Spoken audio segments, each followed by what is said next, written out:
কথা বলতে থাকি, ঠিক না? হুজুর তো কোরআন হুজুর মেলা দিতে আওয়াজ শুনতেই আছে, হুজুর আর কি করব? নতুন হুজুরে নতুন নতুন কথা ওইটা আমাদের শুনবো। শয়তানের নকশের ভিতরে এই কুমন্ত্রণা ঢুকে যায়, তার মানে সে মনোযোগ সহকারে দিনের কথা শোনে না, যার কারণে ওয়াজ শুনে ঠিকই ওয়াজে কোনো ফায়দা হয় না, ঠিক না? এজন্য প্রাণের বন্ধুগণ আমার বলতেছিলাম, আল্লাহ আমাদেরকে আগে আসার তৌফিক দিয়েছেন, এজন্য শুকরিয়া জবান থেকে আদায় করলে কে খুশি হবে? আল্লাহ। আল্লাহু আকবার। আল্লাহকে শুকরিয়া স্বরূপ করি আলহামদুলিল্লাহ।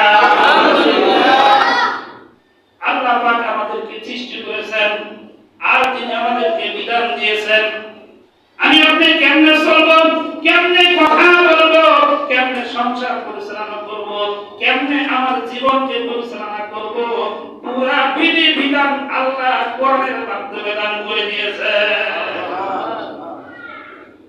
এমন কোন বিধান নাই, এমন কোন নিয়ম নীতি নাই যেটা কোরআনের ভিতরে আল্লাহ উল্লেখ করে নাই, নবীর মাধ্যমে বাস্তবায়ন করে দেখায় দেয় নাই। তার মানে হলো তুমি যদি চাও তোমার জীবনকে কোরআন অনুসারে গঠন করে চলবা, তাহলে নবীর জীবনের দিকে তাকাও, নবীর জীবনী অনুসরণ করলেই কোরআনের উপর আমল করা হবে, আর তোমার পুরো 24টা ঘন্টা জিন্দেগিতে আমলের জিন্দেগিতে আল্লাহ গণনা করে দিবে।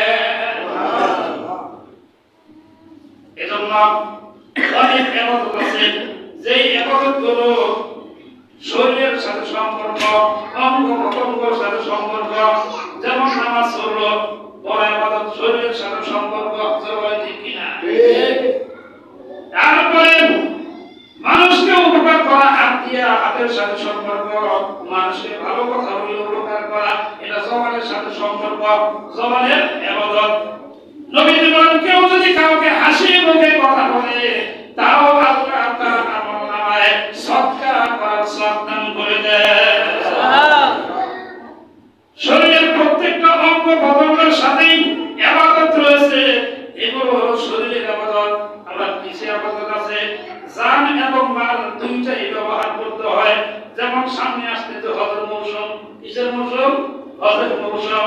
হজের মৌসুমে হজ করতে গেলে শরীরেরও কষ্ট আছে, পেরেশানি আছে, আবার মালেরও খরচ আছে। তার মানে মাল এবং জান দুইটার ইবাদতই হলো হজের মাধ্যমে। তারপরে সবচাইতে বড় ইবাদত যেটা মালের দ্বারা হয়ে থাকে সেটা হলো যাকাত। যাকাত এমন একটা ইবাদত যে ইবাদত মৌলিক ইবাদতের ভিতর নবীজি করেছেন।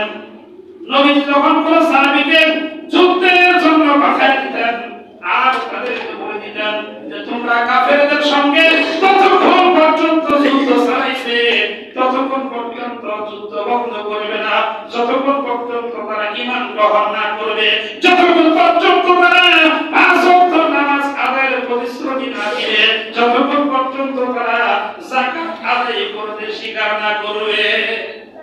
তার মানে হলো ঈমানের পর দুইটা ইবাদত হলো বড় ইবাদত, নামাজ আর হলো যাকাত। যার কারণে কোরআনে কারিমে 6666 আয়াতের ভিতরে প্রায় 80 জায়গায় আল্লাহ নামাজের কথা বলেছে, 32 জায়গায় যাকাতের কথা বলেছেন, আবার অনেক জায়গায় নামাজ আর যাকাত একত্রিত করে বলেছেন। আকিমিস সালাতা ওয়া আতুস যাকাত, তোমরা নামাজ পড়ো আর যাকাত আদায় করো। কার হুকুম? আল্লাহ। আর সরকারের কার হুকুম?